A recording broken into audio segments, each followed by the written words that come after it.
चरक संहिता में एक बड़ी महत्वपूर्ण बात लिखी है।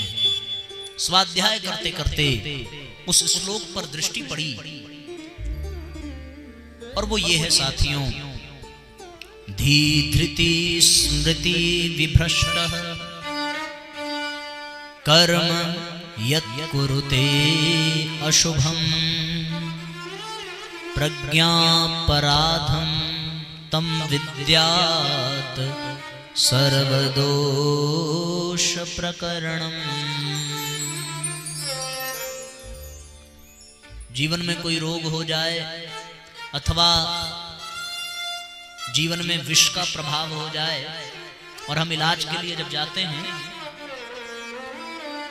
तो पहले उस रोग का कारण पता किया जाता है। डॉक्टर पूछता है आपने क्या खाया था, कहाँ गए थे, कैसे नहाया धोया, सब बहुत बारीकी से डॉक्टर जानना चाहता है और फिर वो उसी हिसाब से दवा देता है। जब तक कारण का पता नहीं चलेगा तब तक उपचार हो नहीं सकता। तो कथा निस्संदेह हमारे इंद्रियों के विष को मिटाती है, पर हमें इंद्रियों के भीतर आने वाले विष के कारण को भी जानना पड़ेगा। कथा भवरोगों को मिटाती है, भवौषधाम है ये कथा, लेकिन वो भवरोग हमारे जीवन में क्यों आया, कहां से आया, कैसे आया, हम उससे कैसे ग्रसित हो गए, हमारे जीवन में रोग शोक संताप जो कुछ भी है उसका कोई कारण तो होगा, बिना कारण के तो नहीं हो सकता। भाई अमृत का पान करने आए हैं तो ये पता करना पड़ेगा कि विष आया कहां से और उस विष से बचना पड़ेगा। यदि विष हमारे इंद्रियों में भर गया, कामना का, वासना का, महत्वाकांक्षाओं का, ईर्ष्या का, काम क्रोध लोभ मोह का, तो ये आ कहां से रहा है। जब तक कारण नहीं पता चलेगा तब तक मिटाया नहीं जा सकता। कमरे की कितनी भी सफाई की जाए, लेकिन अगर उसमें आने वाली गंदगी के रास्ते को बंद न किया गया तो साफ करते रहो, गंदगी होती रहेगी। होगा कि नहीं होगा। कोई नाले में कोई गंगा जल की धारा बह रही हो और अगर कोई अपने नाले का पानी भी उसमें बहावे तो क्या वो गंगा जल पीने के लायक रह जाएगा? नहीं। आपने एक बार साफ किया, 2 बार साफ किया, पर जब तक नाले के पानी को उसमें आने से रोका नहीं जाएगा तब तक वो कभी शुद्ध और पीने के योग्य नहीं बनेगा। उसी प्रकार कितना भी अमृत मिल जाए, लेकिन अगर हमने अपने जीवन में विष को आने से नहीं रोका, कितना भी अच्छा और योग्य डॉक्टर हो, कितनी भी अच्छी दवाइयां हो, पर रोग के कारण को नहीं मिटाया तो दवा करते जाएंगे, रोग बढ़ता जाएगा। दवा से लाभ होगा लेकिन पूरा लाभ नहीं होगा, क्योंकि हमने उसके कारण को मिटाया ही नहीं। इसलिए साथियों, कारण को जानना बहुत आवश्यक है और वो कारण चरक संहिता के इस श्लोक में निकल करके आता है। चरक हमारे यहाँ के बहुत बड़े ऋषि हुए हैं जिन्होंने आयुर्वेद की रचना की है।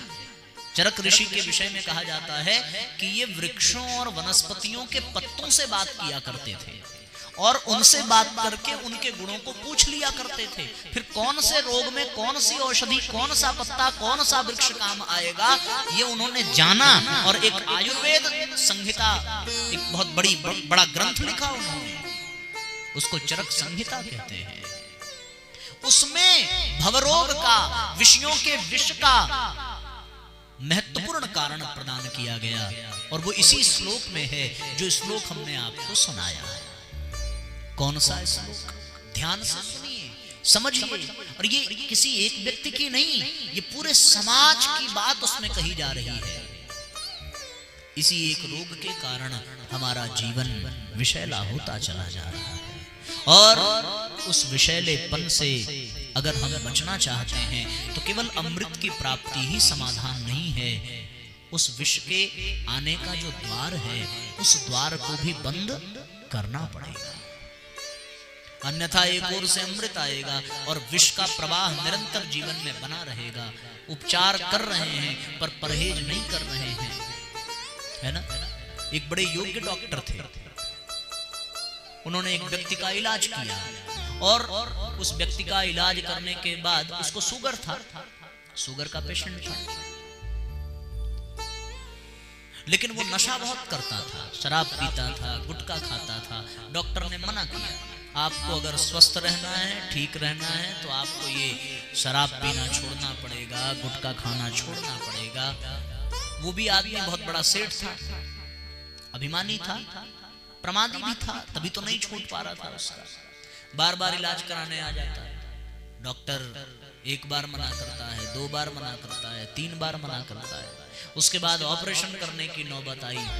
डॉक्टर ने कहा कि तुमको समझ में नहीं आता, तुमको मना किया गया था कि तुम शराब नहीं पियोगे, तुमको मना किया गया था कि तुम गुटखा नहीं खाओगे, ऐसा कहा गया था तुमको, और उसके बावजूद भी तुम अपनी आदत नहीं सुधारते, इलाज कराने चले आए। योग्य डॉक्टर था, अच्छा, और वो पैसा कमाने वाला डॉक्टर नहीं था। उसने इलाज करने से मना कर दिया। सेठ जी ने कहा कि आपको दुगना तिगुना पैसा मैं दूंगा, आप इलाज करो। उसने कहा बिल्कुल नहीं, अगर आप शराब पीना नहीं छोड़ते, अगर आप गुटखा खाना नहीं छोड़ते, तो मैं आपका इलाज नहीं कर सकता, क्योंकि मैं कितना भी इलाज कर लूं आपको आराम मिल नहीं सकता। भाई दवाएं कब तक असर करेंगी? दवाओं के असर को आपका नशा मिटा देता है और आपका रोग ज्यों का त्यों बना हुआ है। इसलिए साथियों, हम इलाज कितना भी अच्छा करें, उपचार कितना भी अच्छा करें, पर अगर परहेज जीवन में नहीं है तो हमें आराम नहीं मिल सकता। उसी प्रकार कितना भी हम कथा में बैठे, लोग प्रश्न करते हैं कि महाराज इतनी कथाएं होती हैं, इतने लोग कथा में आकर के बैठते हैं, फिर लोगों के जीवन में परिवर्तन क्यों नहीं होता? वो इसीलिए परिवर्तन नहीं होता कि उनके जीवन में कथा का अमृत तो आया, लेकिन उन्होंने अपने आप को विषयों के विषय बचाया कहां? उनकी आंखों ने बुरा देखना छोड़ा नहीं, कानों ने बुरा सुनना छोड़ा नहीं, कहने वालों ने, उनके मुख ने बुरा कहना छोड़ा नहीं, दिमाग ने बुरा चिंतन छोड़ा नहीं, व्यर्थ भ्रमण छूटा नहीं, तो फिर कथा का अमृत कितनी देर असर करेगा? हाँ, वो असर करेगा, जितनी देर कथा में बैठे रहोगे उतनी देर असर होगा। कथा से बाहर गए और फिर से व्यर्थ चिंतन, व्यर्थ भ्रमण, व्यर्थ श्रवण, व्यर्थ कथन, ये सब जीवन में आया, फिर जीवन ज्यों का त्यों हो जाएगा। कथा से कोई लाभ नहीं होगा। 3 घंटे यहां रहो तो यहां 3 घंटे लाभ मिले, लाभ खत्म, बाहर निकलते ही। क्यों? क्योंकि व्यर्थ चीजें जो रोकनी थी, जो कथा में आने से रुकी थी, वो अब रुकी नहीं, वो बाहर जाते ही फिर से हमारे जीवन में आ गई। हमने अपने जीवन में गंगा जल बहाया, लेकिन नाले के पानी को रोका नहीं, और जब तक नाले के पानी को रोकेंगे नहीं, तब तक गंगा जल कितना भी बहाओ, वो जल भी नाले जैसा ही हो जाएगा। हो जाएगा कि नहीं हो जाएगा? किसी एक को तो रोकना पड़ेगा, या तो नाले का पानी रोको या तो गंगा को रोको। तो हम सब लोग अगर कथामृत में आए हैं, तो हम लोगों को अपने जीवन में आने वाले उस विषय वासना को, विषयों को रोकना भी पड़ेगा। और उसका कारण क्या है? वो रुक क्यों नहीं रहा है? भाई जानते तो सब हैं, सबको पता है कि क्या गलत है क्या सही है, ऐसा कोई नहीं है जिसको पता ना हो, सब जानते हैं। उचित अनुचित का, धर्म अधर्म का, नीति अनीति का भेद सबको पता है। जितने बड़े बड़े पापी हुए इस संसार में, उनको भी पता था।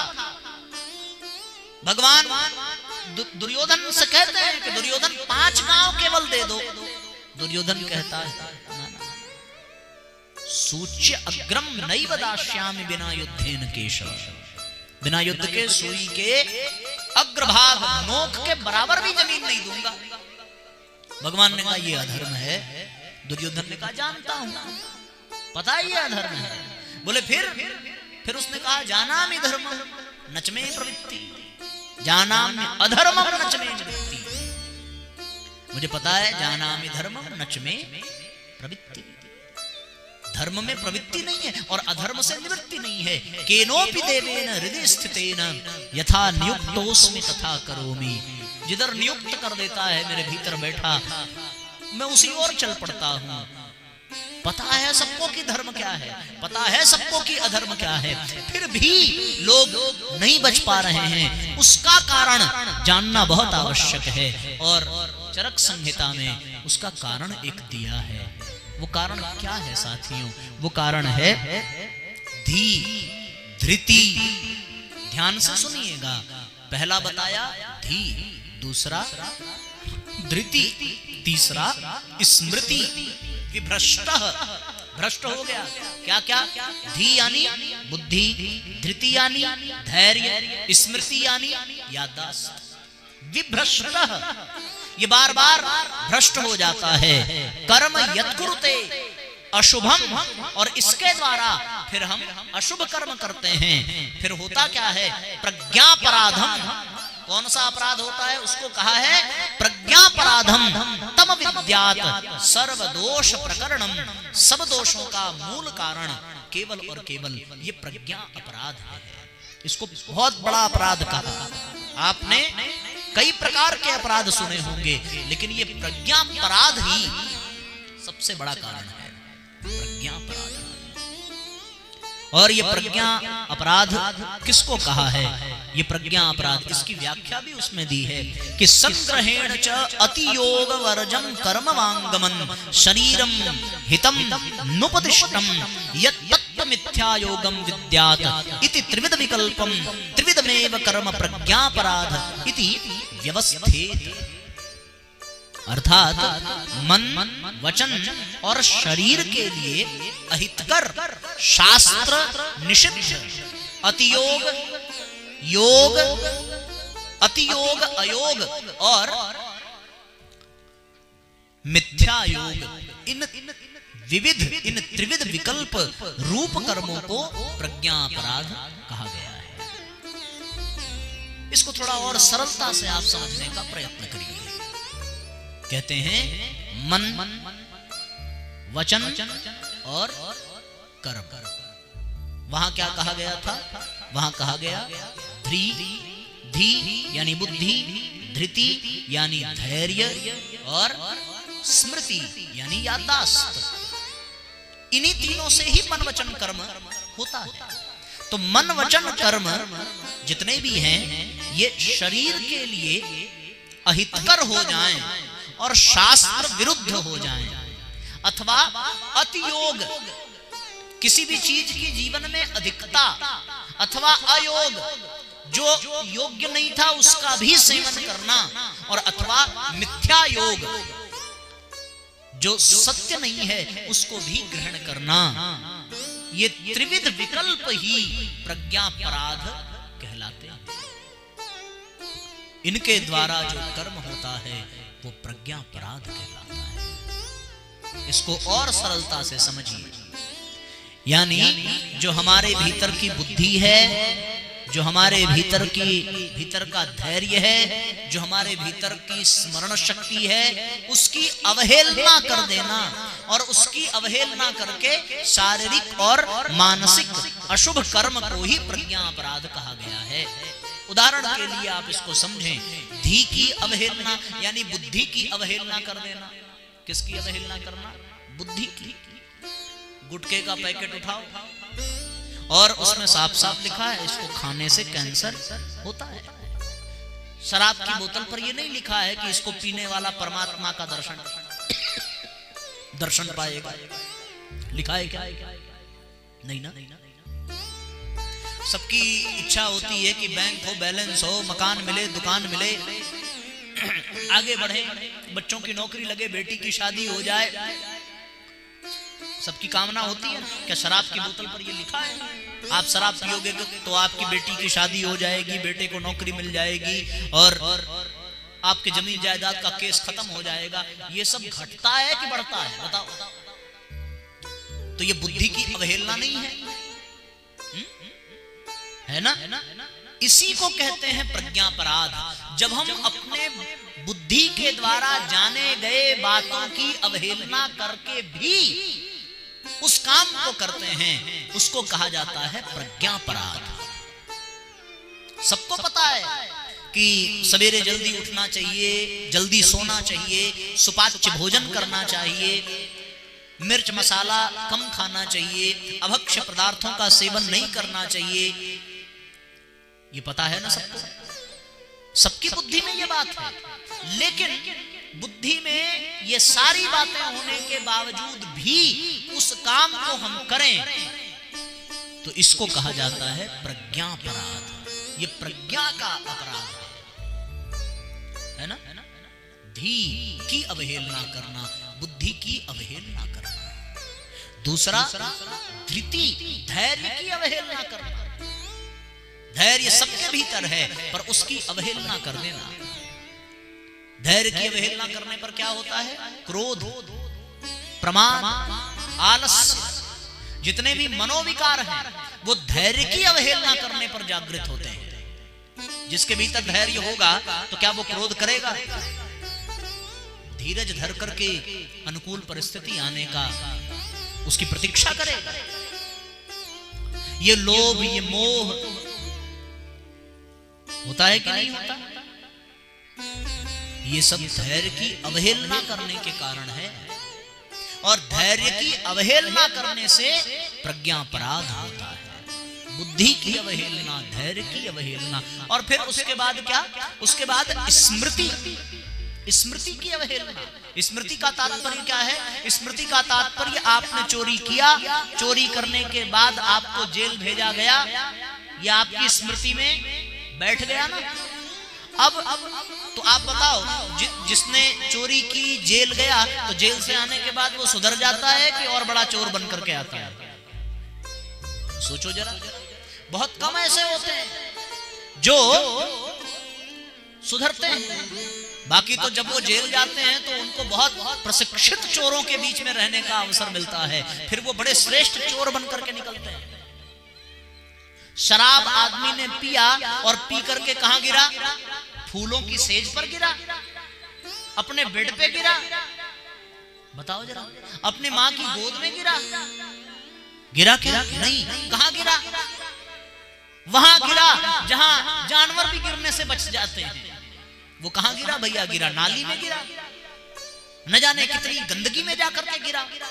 और वो गिरा, होश में आया और फिर अपने आप को नाली में पाया। तो क्या ये बात उसकी स्मृति में बैठी नहीं? अब जब वो दोबारा फिर पीने जाएगा तो क्या वो भूल गया कि नाली में गिरा था? क्या वो भूल गया कि उसको किसी ने पीटा था? क्या वो भूल गया कि उसके ऊपर कर्ज हो गया? ये स्मृति की अवहेलना करके वो पीने गया। अपने धैर्य की अवहेलना करके उसने क्रोध किया, अपनी बुद्धि की अवहेलना करके उसने गलत काम किया। ये जानबूझ करके जो किया जा रहा है इसी को कहते हैं प्रज्ञापराध। और यही हमारे जीवन के रोग, यही हमारे जीवन के शोक और यही हमारे जीवन के संताप का कारण है। अब इतना कारण अगर है हमारे जीवन में तो भैया कथा 3 घंटा नहीं 30 घंटा सुनो, 4 दिन नहीं 400 दिन सुनो, कोई लाभ मिलने वाला नहीं।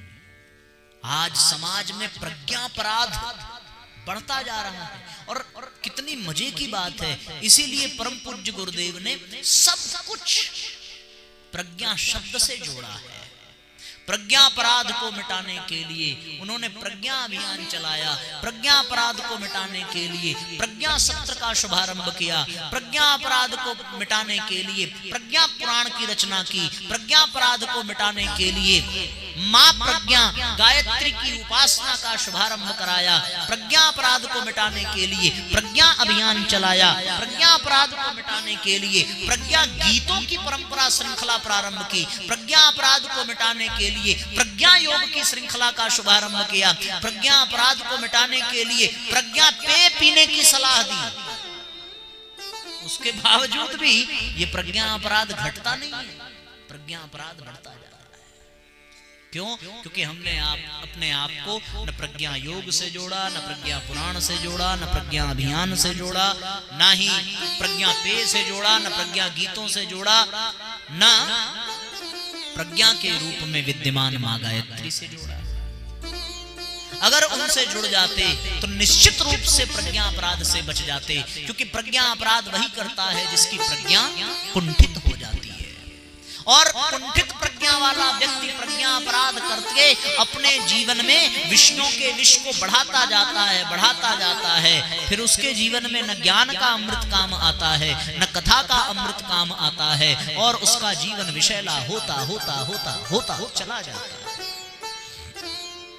इसलिए साथियों, प्रज्ञापराध से बचने के लिए अपनी प्रज्ञा को जागृत करने की आवश्यकता है, और प्रज्ञा का जागरण ही परम पूज्य गुरुदेव का अभियान है। उसी को प्रज्ञा अभियान कहते हैं, उसी को प्रज्ञा सत्र कहते हैं, प्रज्ञा योग कहते हैं, उसी को प्रज्ञा पुराण कहते हैं।